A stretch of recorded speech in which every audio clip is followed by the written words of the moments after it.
Hey everybody, welcome back to the Fed Up Lefty. I'm Portland Steve. Let's get right to it because I am fed up. Donald Trump predicted he was going to get arrested on Tuesday, but it's looking like Trump indictment could land as early as Monday, sending law enforcement scrambling.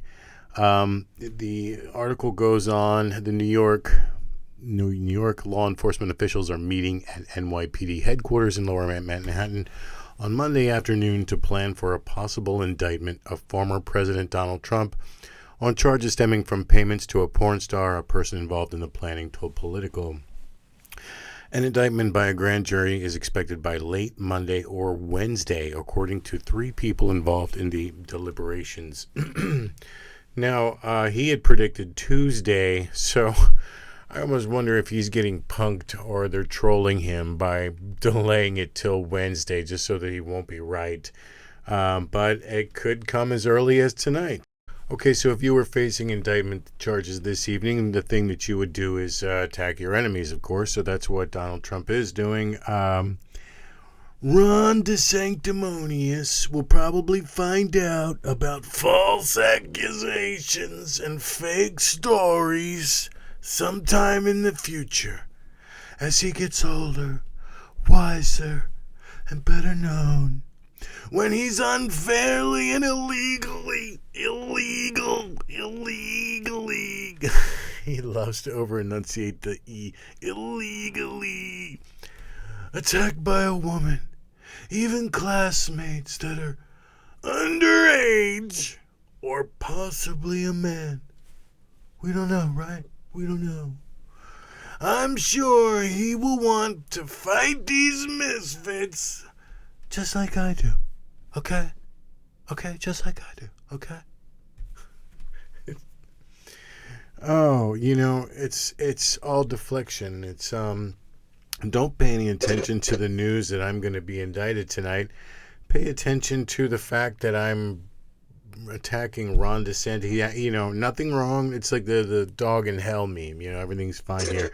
So here's, the GOP has decided to work the refs. Down is up is down. The indictment is somehow good. It may help Trump win the nomination, which he was probably going to win anyway. But he only won. He only threaded that needle of the Electoral College by a breath, mixed metaphors aside there. The indictments are bad news. It's going to hurt him with independence. It's going to hurt him with women. He's not going to have those squeakers. Any of those, they're all squeakers now, and he's going to lose them. And he's...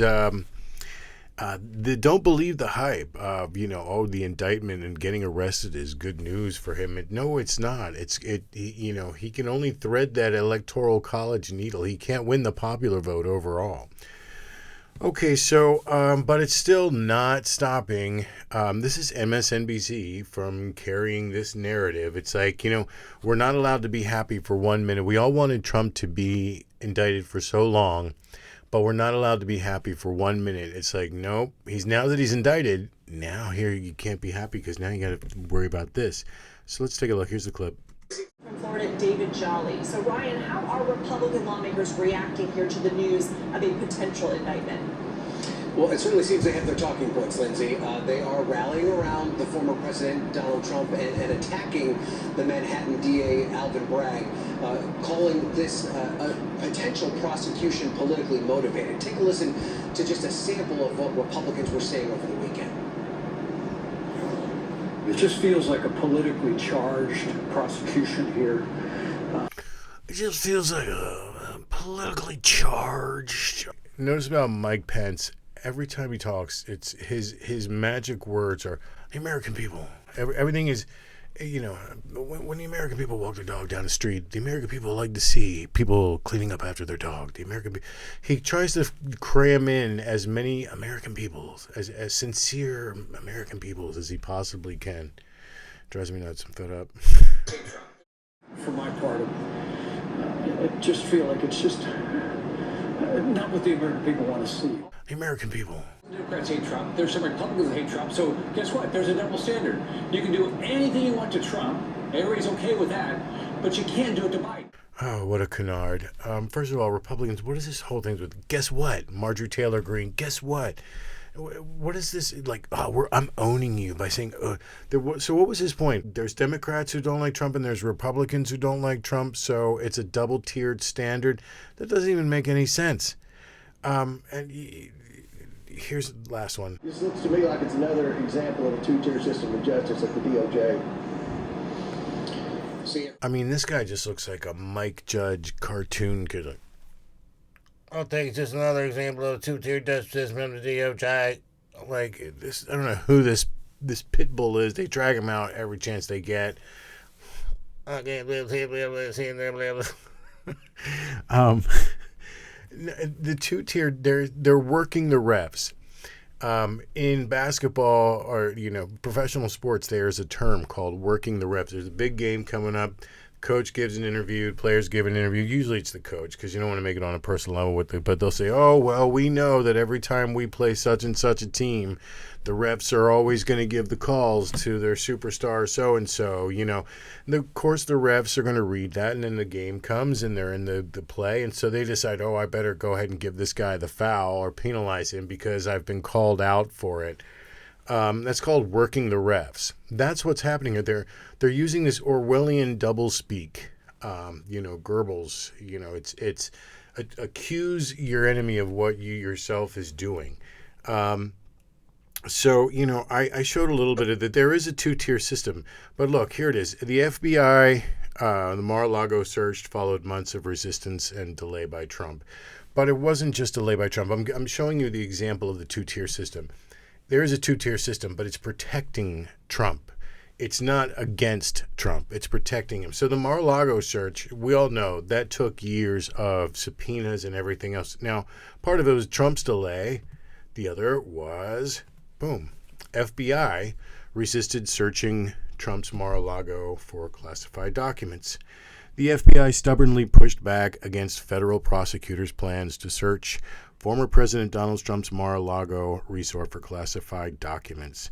Despite ample evidence that Trump had defied a subpoena for return of the documents, senior agents suggested the Justice Department should accept false claims by Trump's lawyers that he'd returned all the top secret materials. So these are people who are paid by our tax dollars, not enforcing the law, not enforcing a subpoena from a judge. The infighting had resulted in a significant delay between the time prosecutors had evidence that Trump defied the subpoenas and when the FBI eventually carried out the extensive search. This is the example of the two-tier system. You or I would not have gotten this deference. The FBI would have just done their job, but because they're FBI loyalists of Trump, they're loyalists of Trump in the FBI, they resisted. We are not the presidential records police, said Stephen D'Antuono of the FBI. No, you're not specific. You are law enforcement. And I don't care if it's little cream puff marshmallows. If that is the evidence of the crime, that is what you go after. You don't get to pick and choose which are sexy enough crimes for you to enforce or not. You work for the people and the rule of law and the system that says that you have a subpoena from a judge saying go and do this. You don't have the option of saying nah, I don't feel like it. That's not how it works. That is the example of the two-tier system that I am fed up with. This is the guy, by the way. This is the Trump loyalist at the FBI that Merrick Garland is deathly afraid of and hid under his desk for 2 years from, because you can't upset the Trump loyalists at the FBI at all costs. And look what happened as a result. The Trump team may have hidden or moved classified material, DOJ says. The FBI, the Trump loyalists at the FBI bought Trump time to move it. Ivana's grave, right? Okay, so that's it. That's what I'm fed up about today. Don't believe the hype. The indictment is not going to help Trump. And there is a two-tier system, but it's one that's helping Trump, not hurting him. All right, thanks for watching. Please crush that like and subscribe button. I'm Portland Steve, the Fed Up Lefty, and I'll see you tomorrow. Thanks.